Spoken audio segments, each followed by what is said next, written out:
What up, y'all? It's DJ Envy. And I am Gia Casey. And this is another edition of the KC Crew. Today's episode of the KC Crew is brought to you by Bevel, the first and only shaving system designed for coarse, curly hair and sensitive skin. Now you can start shaving smarter today and say goodbye to those crunch bar razor bumps today with Bevel, all right? Now go to bevel.com/Casey to order your Bevel today.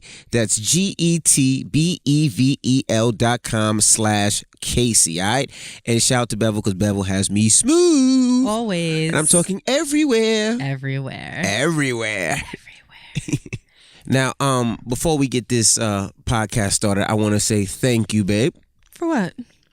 This weekend, I was traveling. Where did we travel to this weekend? I was in Colorado, Denver. First, I was in Denver. Yeah. Then from Denver, I went to L.A. Mm-hmm. And when I got to Denver, I realized that I left my wallet at home. Oh, yeah. Now, you know, my wallet has everything, my license, my credit cards, anything possible I had. And when I got to Denver, I realized I had nothing. Right. That there was no identification. So people probably say, well, how did you get on the airport? How did you get in the airport? There's a new thing called Clear. Right. It's like $50 or $60 for the year. I think it's more than that. You think so? I think it was like one something. No, I don't think so. When I signed up, I remember her saying that it was like one something. Oh, I don't remember. Mm-hmm. But anyway, with Clear, what they do is they do your fingerprints and they do your eye scan. So when you get to the airport, you don't necessarily have to have your license. All you have to do is just put your fingerprints down. They know it's you and you walk right through. So I didn't have my license, and not every airport has Clear. I know like some airports in New York have it. Thank God Denver has it.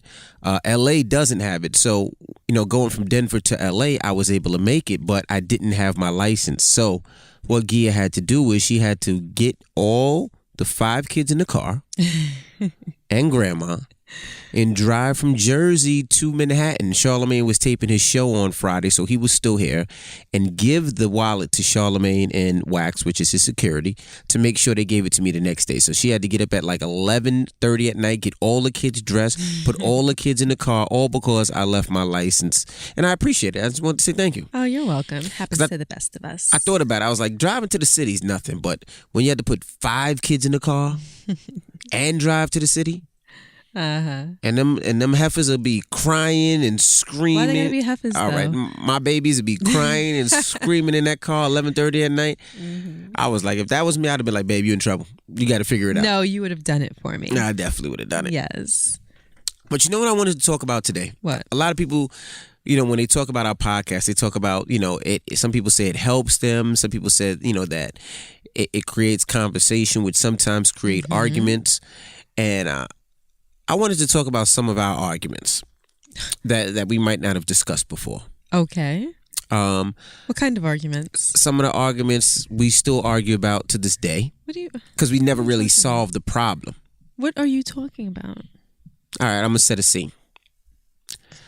Maybe, I would say about 6 years ago. Okay. Gia and I used to... You're bringing up an argument from 6 years ago? Yeah, because we never really settled the argument. We have a lingering issue from 6 years ago? Yeah, and these type of arguments, you know, sometimes a little, sometimes a big, but they can, you know, cause an ending of a relationship. So now we have a relationship ending issue stemming from 6 years ago that I'm unaware of? It could be. Okay. It could be. Get to it. All right, so let me explain. So about 6 years ago, Gia and I used to play tennis a lot.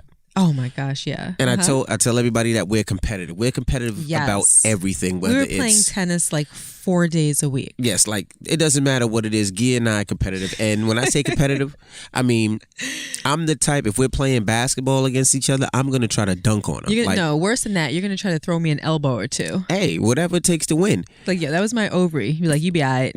Now, for instance, I want to bring everybody up to speed to like a couple of days ago. There's this game on our phone. Right? Let me look it up so I can get the correct name of this game.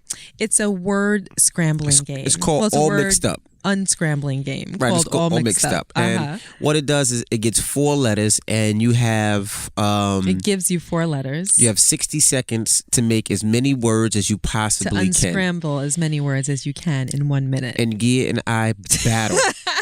Like battle every day to see who gets the highest score. Oh, you have no idea. We curse each other out. No idea. But just how obsessed we are. But just let the people know who's the champion right now. Who's winning? Well, because you have been on 16 flights since we started, and you were on about 6 flights this past weekend, and that's all that you did. I've never seen you get on a flight and not sleep. That has never happened in my existence. It doesn't matter. Now you get on that plane, you turn on that game, and you go at it. So you've been practicing. So now, yeah, you're in the lead by 1 word. You have 2,700. I have 2,600. Doesn't matter. I'm winning. I am winning, and you've been trying to get 27 for the longest time. Let me practice tomorrow. Let me do some thumb workouts, some pointer finger workouts, and I'm going to be at your neck with 2,700 at least tomorrow if I don't bust 2,800 tomorrow. Whatever. So now let's go back to Guy and I playing tennis. I just want to set up how much of competition, competitive that we are. You shouldn't have said that because now I'm going to embarrass you tomorrow. With what? With the game? I promise you I'm going to reach 2,800 tomorrow. All right, whatever. I promise you. Whatever. All right, so back to playing tennis. Guy and I play tennis 3 times a week, and we're very competitive. We used to play all the time. So I remember getting home one day, and Gia wasn't ready to go to tennis. As usual, she was late. So when I that's okay. What? That's not what happened. I'm going to explain my story. Then you can explain your side. That's not what happened. It's not even about a side of the story. That is not what happened. You weren't ready. No, that's not what happened. What happened? You're just going to throw in a Gia was late, a Gia wasn't ready when what happened? I wasn't even home. You came from the city and I was coming from somewhere else.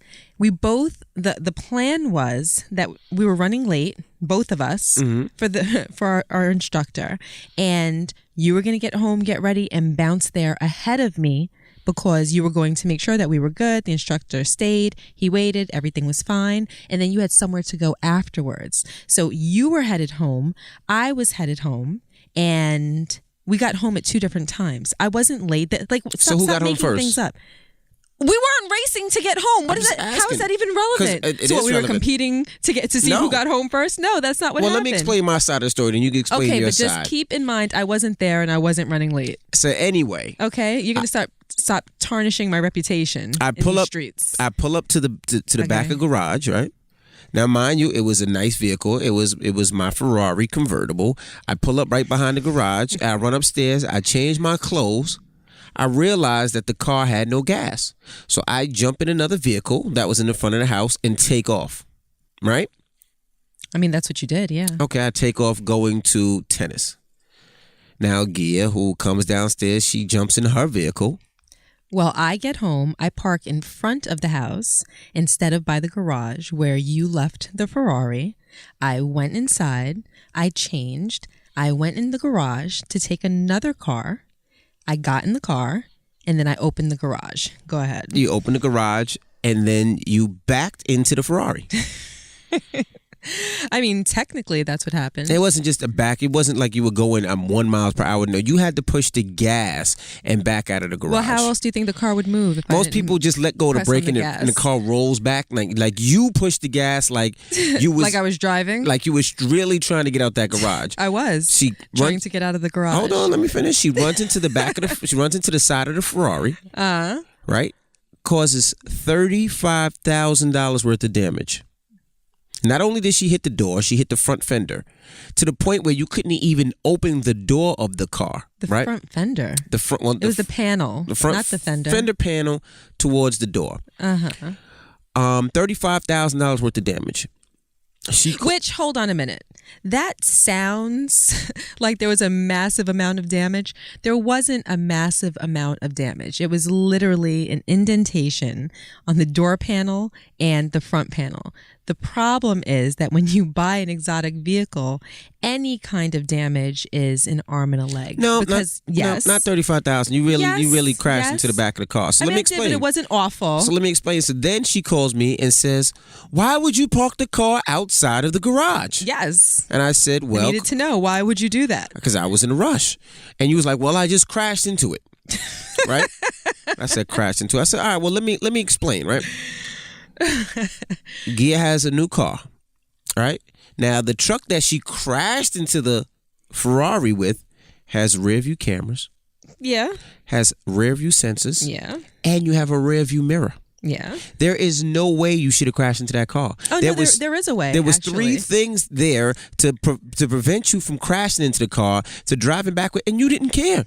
You wasn't paying attention. Oh, no, it's not that I didn't Obviously, care. you heard the beep. You didn't give a fuck. No. Obviously, that camera came on. You seen the car. You didn't give a fuck. Oh, so I just did it on purpose. And obviously, so I crashed into the car to spite you. and obviously the In your rearview mirror. You just approximation, used. that's what happened. So no, but it wasn't my fault. It was your fault. No. Okay, so you just told your side of what happened. I don't even know why we're talking about this because I don't know. We're just talking about arguments. What long-lasting issue this might have created. To this day, I think it was your fault, and to this day, you think it was my fault. No, it was absolutely your fault. This is how I feel. I get in the car. You have never, ever parked your car or any car outside of the garage. Right or wrong?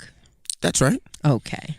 So it would be fair to assume that I wouldn't have any anticipation or reason to believe that a car would be parked outside of the garage. Is that correct? That's true. Okay. That doesn't mean you don't look. Excuse me. We live on a private gated property, so I don't have to worry about any pedestrians or stray people wandering around our property, would I? Okay. If they're a burglar, they deserve to get ran over. What about Pooh the bear? Pooh the bear can get hit. Sorry, PETA. Sorry. No, he can't. But I'm just get hit. saying. He can't get hit. Pooh the bear, I mean, if Pooh the bear was there, he might have got hit. Okay. But nobody has any business being in the path that my car would have to take to exit the garage. That doesn't mean you don't look. What happened if a neighbor's kid happened to hop the fence? There are no neighbors' kids because this happened at 12 noon and kids are in school. Well, maybe so maybe there the kid is cut. no reason. So moving along, when I back out of the garage, my car is always in the same spot. It has been in the same spot for as many years as we've lived in that house and that I've had to pull out of that garage. I can do it blindfolded. I park a specific amount of distance away from the garage door opening on the right side, a specific amount of distance from the car that I'm parked alongside on the left side. I know exactly how many seconds I'm reversing before I have to cut the wheel. It is like muscle memory. I don't have to look. I don't have to think about it. I just do it.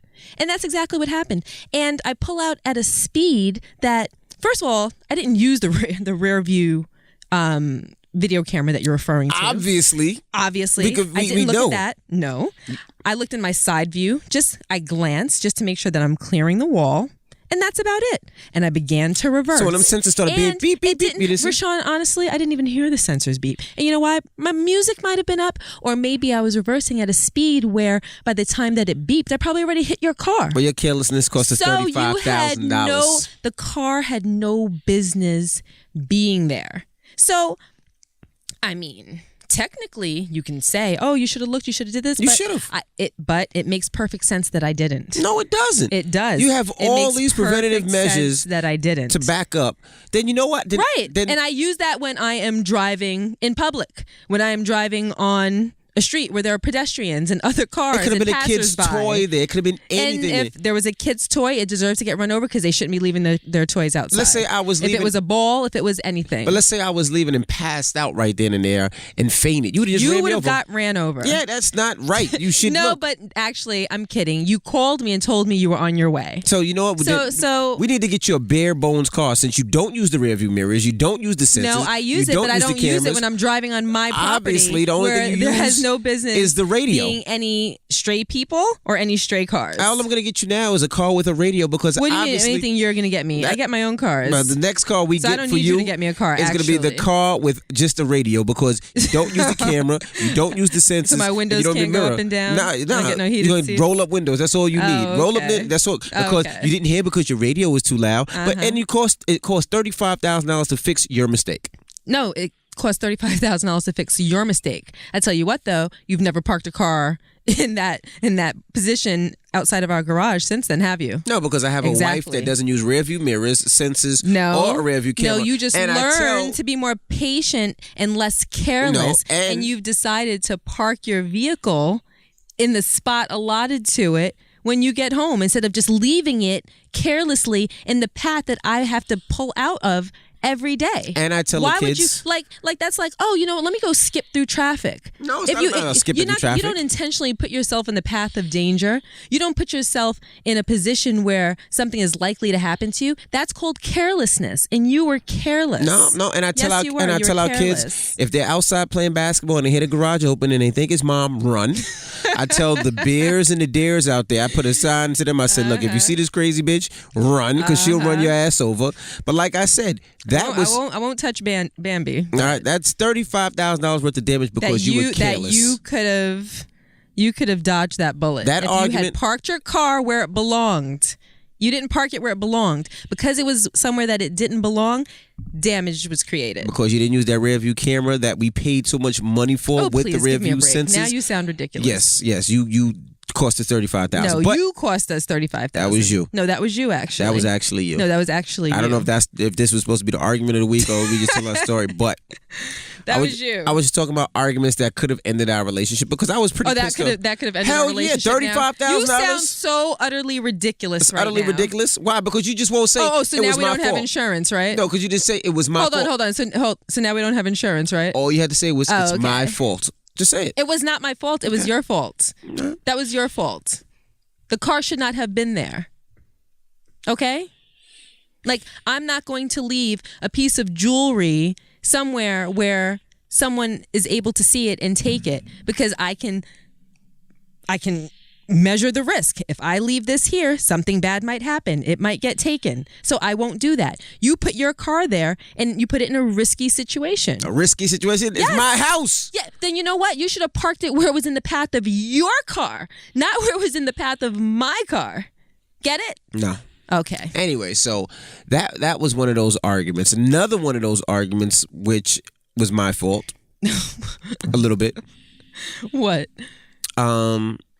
We had just bought a brand new Cadillac Escalade. Oh, duh. You don't want to tell this story. You're going to sound so bad. We just bought a brand new Cadillac Escalade. You don't want to go there, boo-boo. It was like maybe... Because when I think about this story, I get upset. 2 weeks old. 2 weeks old. Brand new. Black. The brand new with the new shape.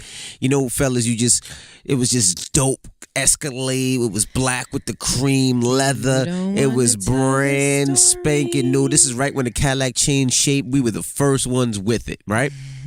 It was Madison's birthday party. Madison had turned... It was her fifth birthday party, right? We have a nice party, a good celebration. We just had an amazing time. We threw such an incredible birthday party. We had friends that came out of town. We had family. There was about 150 people at least, maybe even 200 people at the party. It was wonderful. And we wrapped up the night. We had to take two different trucks actually, because of all the gifts and the things that we had to bring home from the party. Right. So Rashawn's driving separately and I'm driving. There's myself, my mother, Madison, and one of my best friends in the car. Right. Sasha. We just had purchased a new home. Mm-hmm. So we were showing our friends our new home. Well, we hadn't moved into it yet because we still had our prior home and we bought a new home, but we just hadn't moved into it yet. Right. We were showing our friends our new property, our new home. Mm-hmm. And I had left first because you were still talking. And you shouldn't tell the story because I'm going to have built up resentment for you. Well, you tell a story. Tell a story. For the rest of the podcast, and it might taint my ability to be up and happy and whatnot. You continue. Isn't it taint between the place between the balls and ass? The taint? Isn't that called a taint? No! Oh. What is wrong with you? But anyway, so Gia was traveling home. Are you going to let me tell a story or are you going to cut me off? I'll let you tell it, but I'm probably going to cut you off. No, don't cut me off. So Gia was traveling home. She had her friends in the car. She was talking. She wasn't paying attention. Okay, no. The car in front of us. See. I just asked you. No. Let me okay, tell the story. No. Because now you were there, and now you know I wasn't paying attention.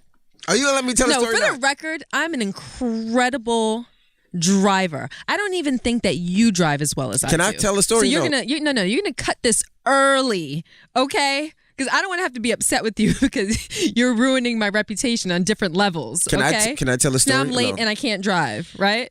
You said it, not me. Okay. Can I tell a story or no? listen. You gonna let me tell a story? No, but just don't. Just go in the right direction, okay? Can I tell a story? Go ahead. All right. So, as I said, Gia had her music up. You know, all her senses. You couldn't hear any of the senses because the music was up. Oh, so now there's sensors in the front of the car now. Are you gonna let me tell a story? If you're not gonna let me tell a story, Stop BSing. if you're not gonna let me tell a story, can I tell a story? You don't even know what I'm gonna say because you won't let me finish. Go ahead, Rashawn. All right, Gia's driving down the highway. She got her friends in the car. She got the music loud. They yelling and they singing and they screaming. It was only Sasha in the car. It was me and Sasha. Okay, no, stop. I'm going to tell this part. No, let me tell the story. Because you weren't there. Right? And you're creating a whole other event that didn't even happen. Let me explain what happened. Right? So picture music up. She's chilling with her friends and they talking. Girl, oh, this my song. Oh, da. The car in front of Gia swerves. Gia was like, oh my gosh, he must be drunk. Look at him. Guy swerves and there's a deer right in the middle of the highway. Mm-hmm. What does Gia do? Brand new car. I can't. Not paying attention, hits the deer. Boom.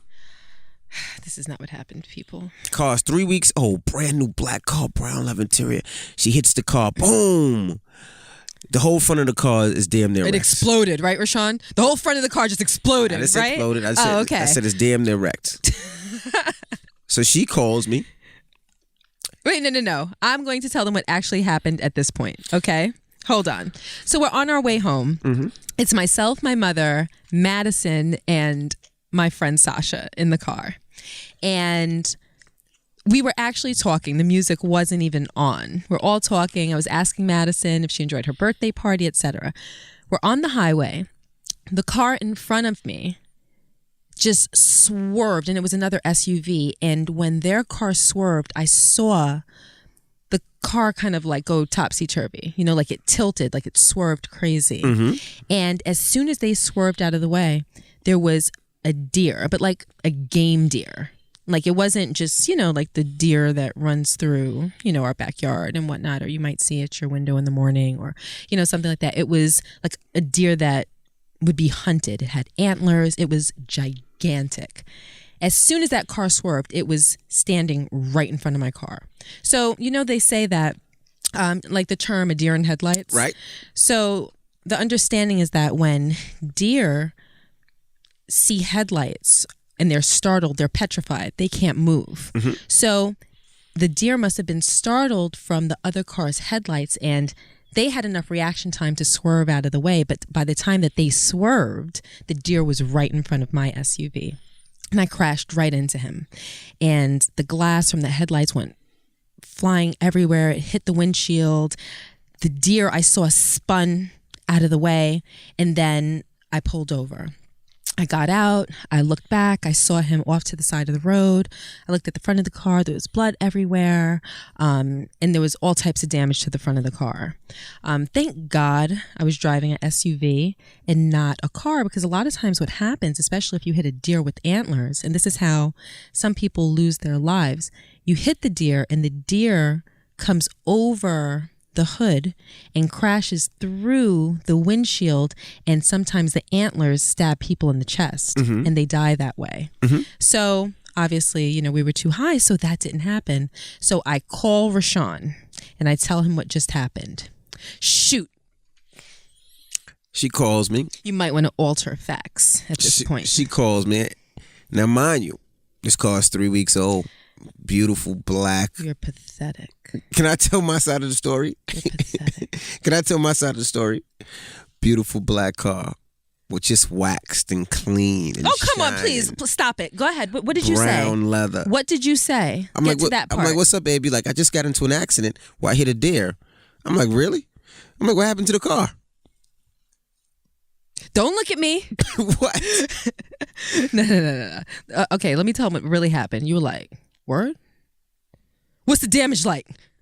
I said, so I broke a rib, I broke an elbow, I broke a wrist, and I have a concussion, and I'm bleeding from somewhere that I don't even know because I can't identify the spot because it's so bad. And you were like, What's the damage look like? Well, you didn't lead with that. If you'd have led with, hey, I just got into an accident, I'm effed up, I'd have been like, babe, what's the matter? Actually, I was perfectly fine, people. No, the you point didn't. It was is that nothing wrong with you. You were good money. Did not You even drove home. ask me if I was okay.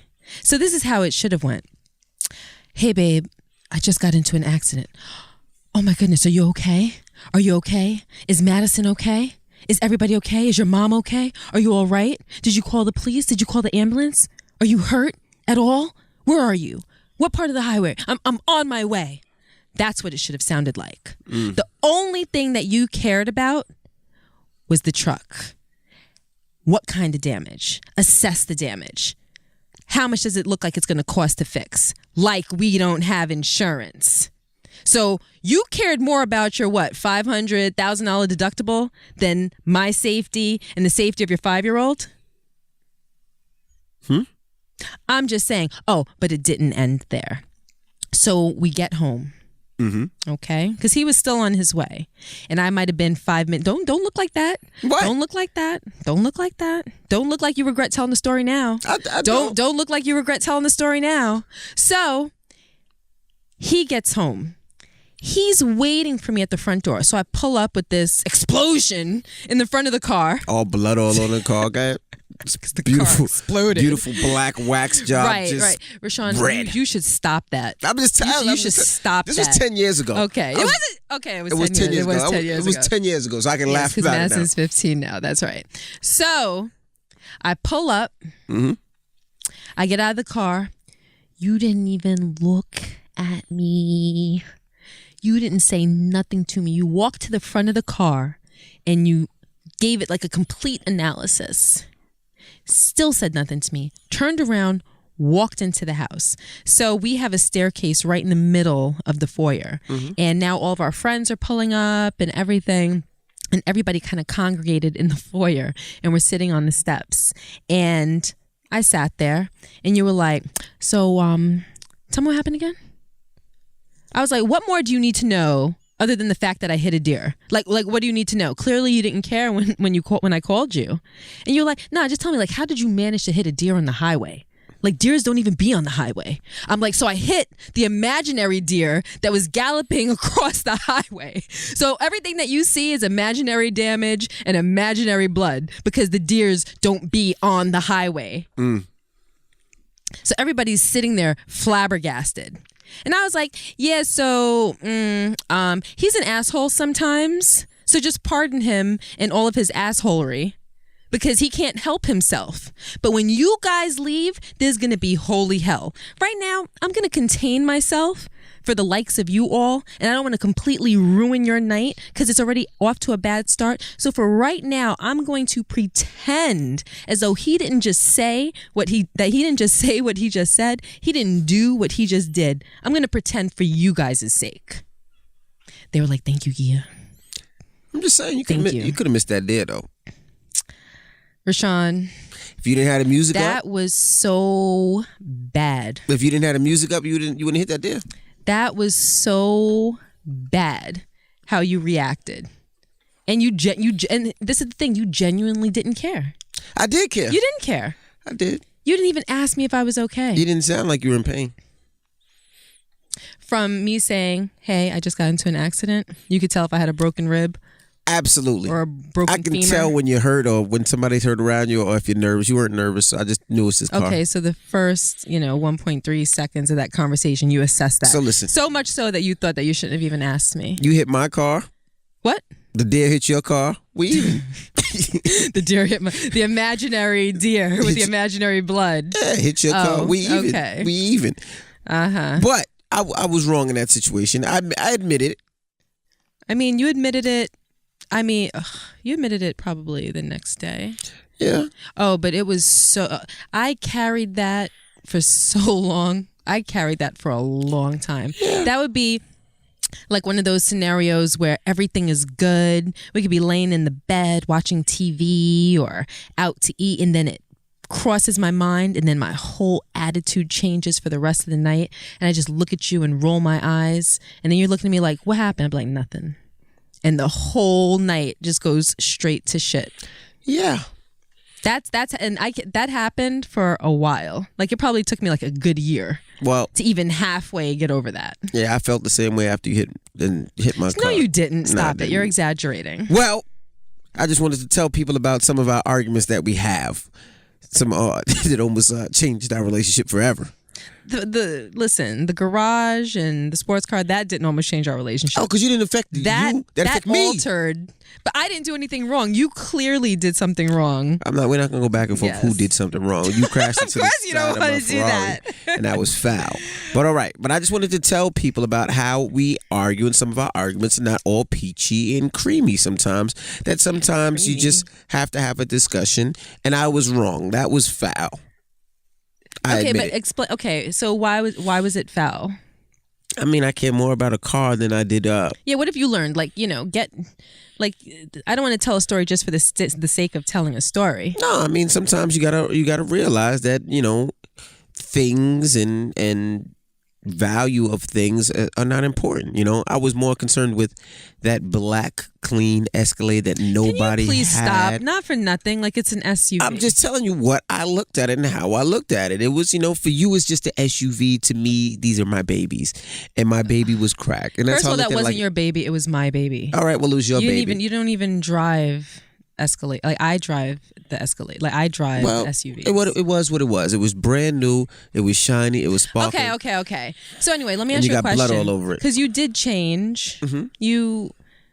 You're not like that person from back then is such a distant being from who you are now. What do you attribute for the changes in your personality now that we're on the topic? I think it's a little bit of everything. I think it's a little growth, or I think it's growth. I think it's realizing what's the most important things in life and not just the external things. I think it's a better relationship with God. I think it's a lot of different things, that led me to being a better person, Just a better person in general. Absolutely. And then I try to be a better person. Now, I'm not going to say, hey, are you, is the car effed up? I'm going to be like... So you'll think it, you just won't ask me. I'll think about it, but I'll be like... Come on. I'll be like, nah, let me not ask that. I'll be like, oh, how's the baby? And then I'll ask how you're doing. I'm just joking. Right. And this episode of the Casey Crew was also brought to you by Blue Apron. For less than $10 a meal, Blue Apron delivers easy-to-follow seasonal recipes along with pre-proportioned ingredients right to your door. Now, no more overspending at restaurants or high-end grocery store. With Blue Apron, you can prepare delicious meals in under 40 minutes. Now, I'm the type of person sometimes when my wife comes home, I just want to be naked and preparing some meal for her, and I get all my special recipes from Blue Apron. All right. So check out this week's menu and get your first 3 meals free with free shipping. All you got to do is go to blueapron.com/KCCrew. You'll love how good it feels and tastes to create incredible home cooked meals with Blue Apron. So don't wait. That's blueapron.com/KCCrew and cook some nice ish for your baby. Okay. So moving along, let's get to the email of the week. All right. Well, this week it comes from somebody named Mercy. She goes, hey, Gia Envy, I'm a mother of a beautiful 3-year-old little boy. As a mother, I want to provide my child the best possible life I can give him. But unfortunately, I can't do that here in New York. His father and I are not together, but we have a great relationship. I like to consider us best friends, and he's a great father to our son. I've wanted to move out of New York for quite some time now, but my real hesitation is pulling my son away from his father. I've had this talk with him plenty of times, and I told him that he shouldn't make the move with us because it's not like he has anything holding him here. But when we talk about it, it's like he can't even consider the idea, completely refuses and shuts it down. Like I said, I would never want to take our boy from him, but I honestly believe this is something I need to do for me and our son. I would honestly appreciate and respect your opinion on what I should do. Lots of love and respect, Mercy. P.S. I love the podcast. What do you think? Wow. I'm a little conflicted, actually. Yeah, that's not an easy one. All right, I'll take you through my thought process as I'm thinking it. So apparently she has a job opportunity elsewhere. Or maybe she just wants to start a new life. New York is very expensive. It's hard to get started. Rent is so difficult. Insurance is difficult. Traveling is difficult in New York. I understand why she would probably want to live in New York and probably get on her feet. Why she wouldn't want to live in New York. Right, correct. And get on her feet. It could be that, or she can have a job opportunity. Mm-hmm. I think a lot of people would probably relate to the idea of having a job opportunity somewhere else. But she has a child with somebody. And apparently he can't see himself leaving New York. Right. So she wants to move and he wants to stay. I think that when you have a child with somebody, there's a responsibility and obligation that comes along with it. Mm-hmm. And it's not always going to be what you want, and it's not always going to be convenient. Whenever I'm conflicted, whether it be something I'm watching on television and I'm just trying to formulate my opinion, or if it's a friend or a hypothetical situation or anything, when it involves children, when you don't know, when you can't figure it out, you always fall back on what is the best idea for the child. Right. And there's nothing that will ever compare or be more important than a child being raised by both of his or her parents. Correct. And the way that she describes the father of her child, he seems to be a great guy.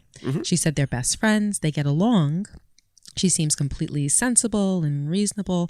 So if they have a great relationship, it only makes sense to assume that they're being great parents to their child, and their child is coming up in an almost ideal situation, but for the fact that he's not living with both of his parents and they're not married.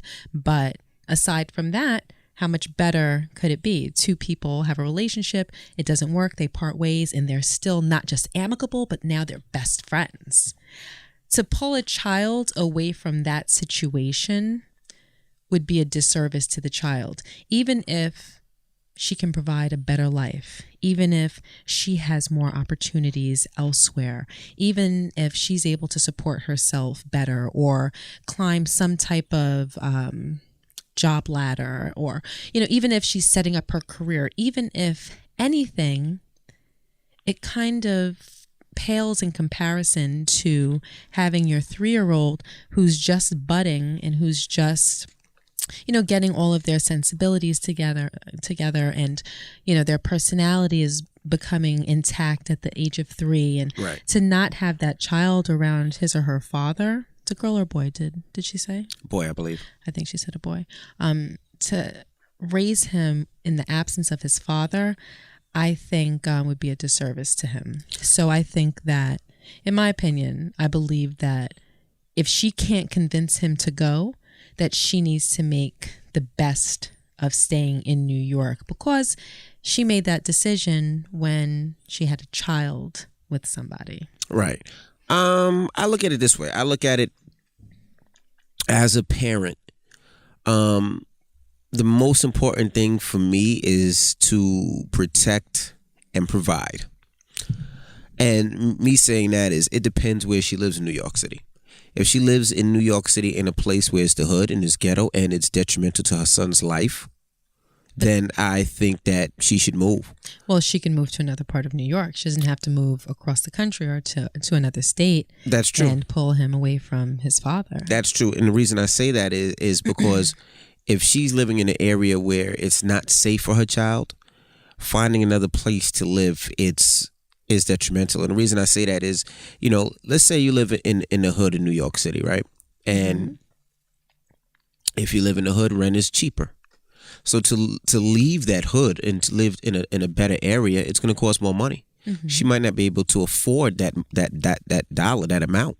So for her, moving to a place maybe down south where the rent is a lot cheaper, or homes are a lot cheaper. The homes are a lot cheaper. The school systems are a lot better in a lot of these cases. Might be better off for her child. Well, I don't think the schools are better per se. I think. I mean, the schools are better in a lot in other districts. I mean, it's commonly known that most schools in the hoods are probably the worst I thought education. There's more kids per class. Schools down south are better than schools up north. Just a better area might be better education for her child. So in that situation, I would say she would really have to look at that, and if her her baby's father doesn't want to leave or doesn't want you to leave that environment, you Then might he have to may take have that to- first step. Well, if that's the case, then if anything that you're saying has any credibility in her life, if she's living in an area that she could afford, that's not safe, or for whatever reason isn't conducive to the safety or the happiness of herself or her child, and she needs to move somewhere else, maybe to keep her in New York, if it's a financial situation, then maybe the father of her child may need to contribute a little bit more. If he has can. Right. To keep her there. But if he doesn't, I agree with you. I would say first try to find another place in New York where you can move, which might be safer and beneficial to your child. But if you can't, you have to look at that child. I mean, I understand there's nothing better than having two parents raise a child. There's nothing better than a boy having his father in his life. But you don't want that boy having to, depending on where you live, having to dodge bullets on the way home from school. You don't want him to not, you are scared that he can't go outside and play because it's that dangerous. And if you have the opportunity to take him from where it is dangerous to a place where it's a little more safer, I say you try to take that opportunity. And hopefully if you talk to the father and you tell the father how you feel like this and how we're speaking, it's the same thing. But the problem is most people, they feel comfortable where they live. They feel comfortable where they grew up. So it's like, for instance, my dad lives in Queens. He's not going to leave Queens. Your dad will never leave his house. He's from Brooklyn. He was raised in Queens. He's been in that house for over 30 years. He's just comfortable. He doesn't care what goes on in Queens. He just feels comfortable and will not move. And some people feel that way. They're so comfortable in themselves and they just don't see what's going on outside. And if she feels that where they live is detrimental to their son and their son can actually get hurt, then she has to take that first step. And like I agree, maybe move to another part of New York so the dad can still be in the life. Or but if New that doesn't work, or Pennsylvania, you stay. You don't have to move to California. By right, where at the very least the father can still have a relationship with his child. And let me be clear. I don't think that is the end all be all when it comes to co-parenting and one needs to move. Right. Sometimes, you can have a father or a mother who isn't a good person. Mm-hmm. You can have, the father of your child can be abusive. Mm-hmm. He can be an addict. There can be all types of other problems that if they were part of a situation, my opinion might not be the same. Sometimes you need to get away from somebody for your safety. Or sometimes, even if it's not safety related, sometimes getting away from a person who is harming your life in other ways or not being a good father to their child, and you can tell that they're not on the path of becoming better. Right. In a situation like that, if you have a reason to leave or to move or you have an opportunity or something like that, then I wouldn't be against taking that opportunity, because if the father of your child isn't a benefit to his child, then there's no reason to adjust your life to stick around. Right. But in her particular situation, everything seems to be almost ideal. So I wouldn't pull my child away from the father. Okay. I mean, like I said, if I was in that situation, I would definitely see if I can move to another part of New York that might be safer. And if that wasn't the case, maybe someplace close where it's not that far of a distance, like you said, Jersey, Long Island, Connecticut, where it can be a little safer and the father can still be around. I have a feeling that it's like a job opportunity though with her. Well, I wish him the best, and I hopefully that the dad opportunity can definitely stay in that child's life and they make it happen. But at the end of the day, you make sure that child is safe and that child can have a childhood and can play and not have to worry about gunshots or anything like that. Just my opinion. Okay. And thanks again to Bevel for supporting this week's episode of the KC Crew. Now, it's dermatologist approved and proven to reduce and prevent razor bumps, discoloration, and irritation. All right, so that is absolutely positively dope. Shout to Tristan Walker. He's the creator, and he makes sure that my face is smooth. My baby loves it, and that's all that matters. If she likes it, I love it. Now, if you want to check it out, go to bevel.com/Casey to learn more and order your Bevel today. That's GETBEVEL.com/Casey to get your Bevel shaving kit. Now you can start shaving smarter today with Bevel, and you'll look and feel like me. Well, maybe not like me, but you know what I mean. So check out Bevel. All right, now Let's get to the argument of the week. Okay. Argument of the week comes from a couple days ago. You and I. North Carolina. So last week, Guy and I was at CIAA. I had to stop and think. I'm like, wait, did we argue? Yeah, we sure did. Okay. We were in CIAA, and we were leaving. And we were packing our bags fast, and you asked me to get things out the safe. And I grabbed everything out the safe, and I put it on the counter, and I said, pack it. And we were late. We were rushing. Right? Well, we weren't late. You wanted to get to the airport at a particular time. And that time was very early. It was unsubstantiated. There was no reason why we had to be at the airport that early, but we had to go there to drop our bags off because he had an appearance to make. That's right. During the day, and then we needed to go back to the airport. But you wanted to get there at an unreasonably early time. But It was okay. I said, if that's how you want to roll, that's fine. I will get ready. And I might have only been 10 minutes behind the time that you wanted to leave. So that's good still. So you was late. So No. 10 minutes behind is late. I don't know. Yeah, no. But here's the thing. You're not God. Okay? It's not like you say, all right, I want to leave at this time, and that's the time that we leave. It doesn't work that way. Yes, it does. Okay, no. In your mind, it works that way. Positively does. If I feel as though we don't need to leave that early, and for the record, we didn't need to leave that early. Hold on, right or wrong, just a simple yes or no will do. Nope. Exactly. So I was right. We were leaving hella early. Right. Why were we leaving hella early? Because we didn't know what the traffic was going to be.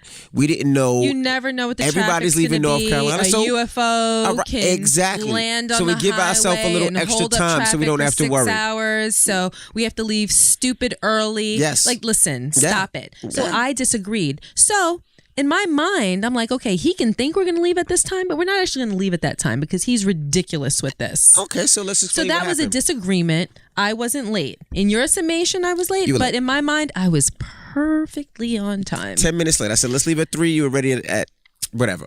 So anyway, we pack the bags. We leave. We ship the. I said, baby, make sure you get everything out of the safe. I have some important things in there. Check it, double check it. You're like, I'm going to. And I specifically said to you, because you are never thorough. Every time I ask you to do something, you never complete the task thoroughly. If I ask you to go to McDonald's and get me a number 2, make sure you have ketchup.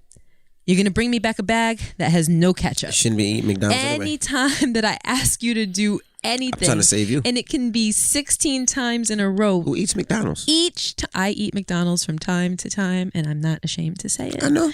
But each of those 16 times, you will have the same problem and not come through on the same thing each time. I don't understand it.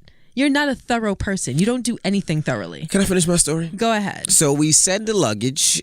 We go to the airport, drop off the luggage, go do the day party. After the day party, we run back to the airport, catch our flight, get home. The next couple of days, Gia's unpacking the luggage, and she goes, "Hey, babe, did you see my bracelet?" And I'm like, No. I didn't say, did you see it? I said, where did you put my cuff? And I said, I didn't put your cuff anywhere. I took everything out the safe, just like you asked. And from there, it's up to you to pack it. And hold on. No. You said I took everything out of the safe and I put it on the dresser right in front of the television. Correct. I said, okay. There were 2 black velvet boxes. I said, in each box was something very valuable.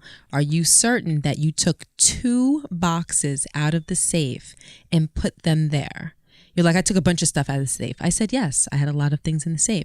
But amongst all of those things, were there 2 velvet boxes? Yes, Gia, there were 2 velvet boxes, and I put it in front of the TV. I said, now, are you certain?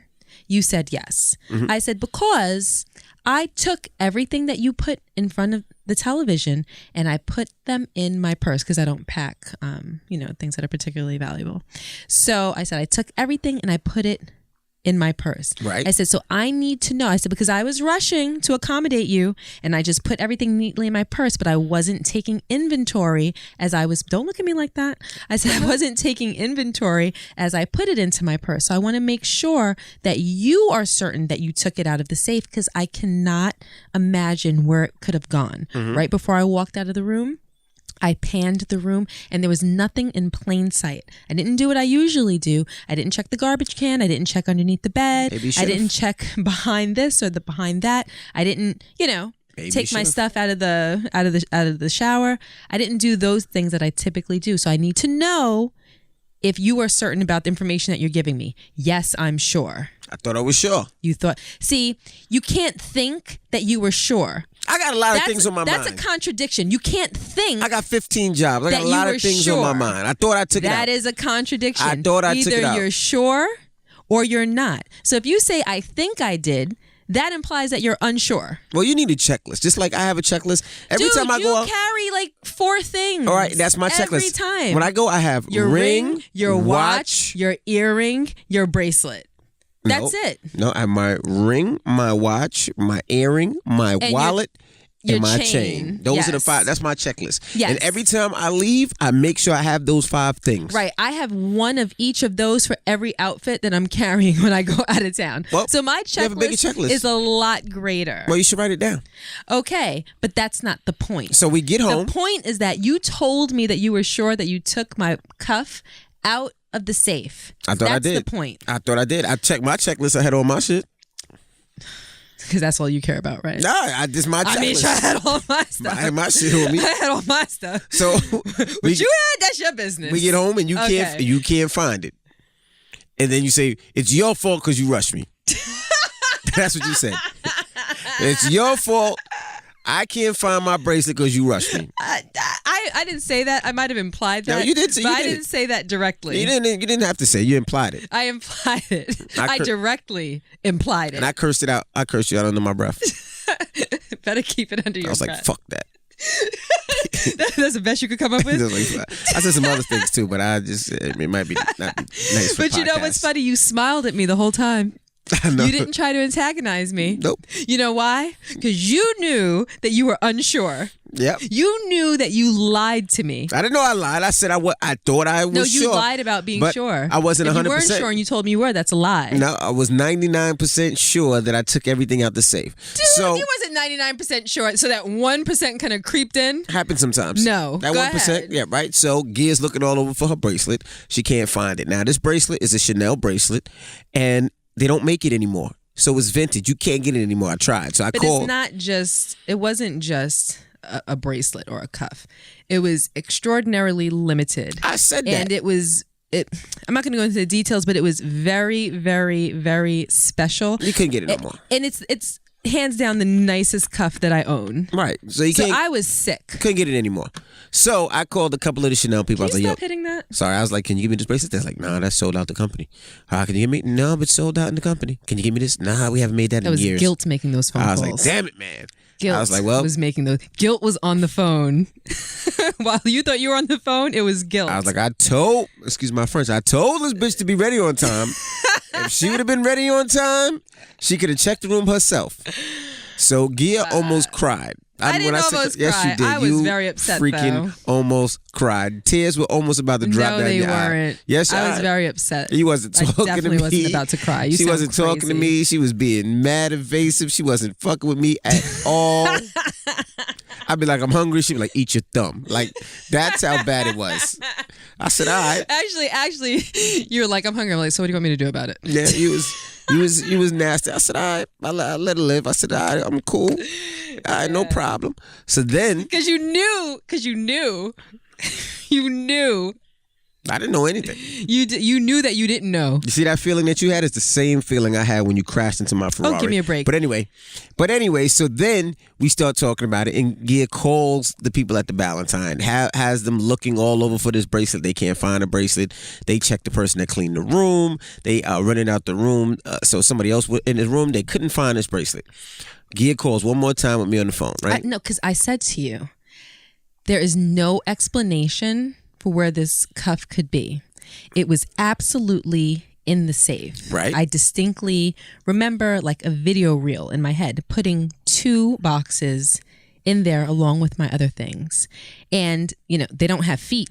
They couldn't have gotten up and gone anywhere. Mm-hmm. You said that you took it out and put it in front of the television. I knew that I took everything that was in front of the television and put it in my purse. So in my mind, the only place, because you just, you reduce it, you narrow it down to possibilities. The only place that it could have been is left in the safe. Right. The only place. So thank God the manager went back to the room. He was the head of security. Opened the said, safe. Can you please? He said, we've had several guests stay there. I said, but the inside of the safe is black. And if somebody's putting their items in the safe, they might just put it in the front of the safe. I said, but the safe is kind of deep and it was probably in the back left corner. I said, and somebody might easily miss that and not even see it. Even whoever's cleaning the room or cleaning out the safe or whatever. I'm like, it could possibly be there. Right. He said, I'm going to go up for you and check right now. He's like, I'm sure it's not going to be there, but I'll do it just so we can say that we did it. I said, okay. He calls me when he gets back to the security office. He's like, you're not going to believe it.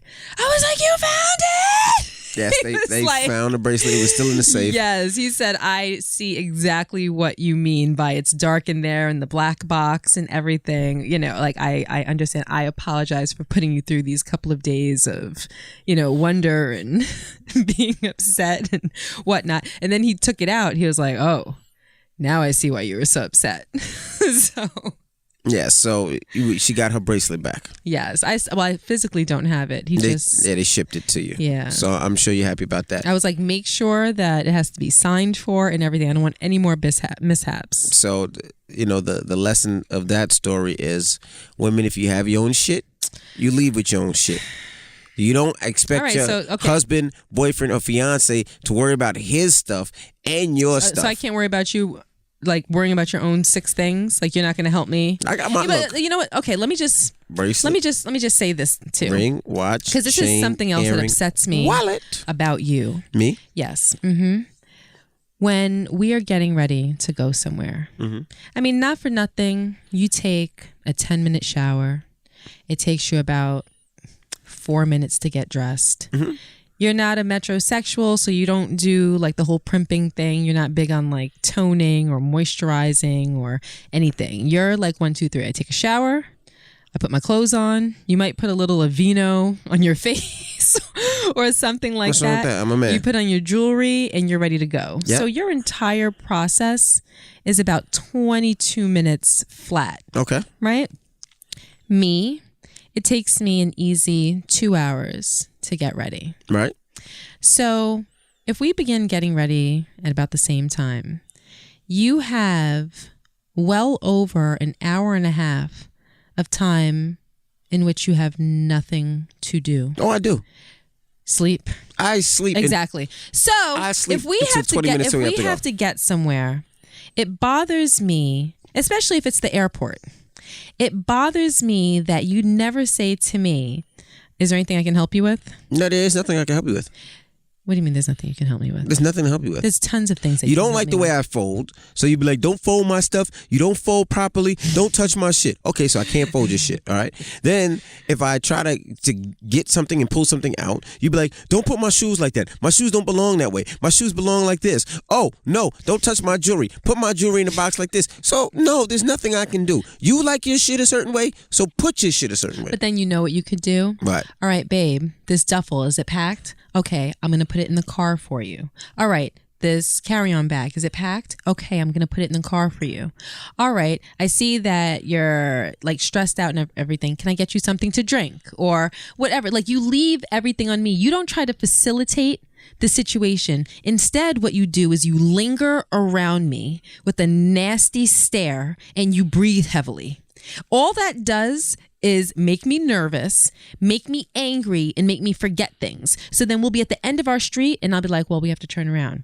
What happened? Well, I forgot my phone. Well, that's you. You know why? Turn around. No, I'm going to tell you why. All you have to do you don't plan accordingly. is be easy. No, you don't plan accordingly. You go out of your way to be difficult, which just creates a worse result. No, you don't plan accordingly. For instance, this week I have to go out of town, right? So what do I do? Why are you talking to me aggressive? And why are you moving your hands all aggressive? I'm telling you. Don't move your hands all aggressive around me. accordingly. This week I have to go out of town. So what I do, quick. I pack today. You know why? So when I have to leave this weekend, I just grab my shit and go. You know why it's easy for you? Because A, you pack like a Neanderthal, okay? You don't fold anything. You just shove stuff in a bag. So that's nothing. You don't carry a variety of things, like your whole packing situation. Like you pack like a second grader. And on top of it, it's simple. On top of that, you're not running around after our 5 kids. Not for nothing. Well, you need to pack like me. So you're, pack the day before. Pack a week. You'll call me, oh yeah, we have to go to town on Friday. It's Monday. Start packing today. Dude, I don't have time to pack today. You know why? Because I got to go to swimming. I got to go to gymnastics. I have to go to football. I got to go to basketball. This one has a game. That one has a recital. This one has a teacher's conference. Okay. I have a lot of things to do. So while you're doing all the things that you do that makes you so exhausted, I have a whole plethora of things that I'm doing that exhausts me as well. Okay. So when Ricky wakes up while I'm getting ready and I have to stop what I'm doing to go and tend to her and spend 20 or 30 minutes putting her to sleep, that factors into my getting ready process. Don't tell me, oh, well, then you need to start getting ready at 6 o'clock in the morning if we have to be somewhere at 3 o'clock in the afternoon. Okay. I'm just going to say 5 things. You ready? Housewives, Bachelorette, Homeland, Billionaire, Game of Thrones. And Game of Thrones. You have time to watch those shows. Okay, hold on a minute. You have time to go back and listen to that. At least half of those shows. What's the house show that you watch? Well, you know what I'm going to tell you? What's the house show that you watch? No, you know what I'm going to tell you then? You know what I'm going to tell you? What? All of those times that I'm in bed with you talking about, baby, can you cuddle with me? Where's the remote? I want to watch this. I want to watch that. You got an hour for me tonight? All of that can be packing time. I don't watch Bachelor. All of that can be getting ready time. I don't watch Bachelor or Bachelorette. No, you don't watch The Bachelorette. So take that out. I don't watch Housewives. So I'm supposed to take out the things that I do for my soul enjoyment. But the things that I do for your soul enjoyment, we leave in? You know, you still got to work on this selfish thing a little bit. No, just be ready on time. No, I'm just saying. No, it's. I haven't left you this year, and I think that's the reason why. What? I think I just got to leave you. I haven't left you. You haven't left me? Yes. Okay, let's look at me. Look at me in my eyes. You will never leave me. Okay, watch. Okay? Right, watch. You will never get in that car and turn on the engine and pull off and allow me to watch the back of the car. I might leave you tonight. Rashawn, see, you say that as though it's an actual possibility. But you and I both know that would never happen. You got your pocketbook with you? We will miss a flight before you ever leave me. You have a pocketbook with you? I'm just saying. You have your pocketbook with you? I don't need a pocketbook. Yeah, all right. I don't need my pocketbook. Yeah, you know, pocketbook means you ain't got no money on you right now. The word pocketbook ages you a little bit, right? What is it called? Just a bag. Well, you got your pocketbook? Don't call it a pocketbook. You got your bag with you? You got your pocketbook. You got your bag with you? How old are you? You got your bag with you? That, and if you ever call me a lady again, we're going to fight. Don't call me a lady. And don't you, my lady. No, I'm not your lady. Okay? You my old lady. Oh my God. Do not do that lady. And don't use the word pocketbook. You ain't got your pocketbook both with you? Both of those things make me cringe. I know, lady. All right. You ready to get up out of here? Just about. What do you mean just about? Just about. I'm going to finish my tea. And then we can get up out of here. Because old lady drink tea. all old ladies drink tea. Seriously, like you're saying that and it's making me grit my teeth. Oh my goodness. Well, if you want to holler at us, we appreciate all the love, whether it's on Instagram, YouTube, or SoundCloud, or whatever it may be. If you want to holler at us and have a question for us, you can always email us. It's KCCrew@gmail.com. That's TheKCCrew@gmail.com. All right. And also, I just want to say something. If you've sent an email and it wasn't addressed, which, you know, the vast majority of your emails aren't addressed on the show because we only do one a week, resend them so that then they get recirculated like back at the top. Because then, you know, there's so many emails that it can get buried. But if it's something that you really want answered, just resend it and it'll increase our opportunity to read it. Absolutely. And we appreciate you guys for riding with us. We are so grateful and so thankful. Yes, we are. For everybody that stops us and asks us. Argue? Yeah, I was going through TSA and the guy stopped me. He was like, "Hey, Emmy, can I talk to you?" I was like, "Uh-oh, what he found in my bag? I ain't got nothing in my bag." He was like, "Yo, me and my wife listen to your podcast all the time, man. We appreciate you guys." Aww. And we appreciate you guys for riding with us and listening to us. All right? Well, I'm DJ Envy. And I am Gia Casey. And that was another edition of the Casey Crew. Toodles.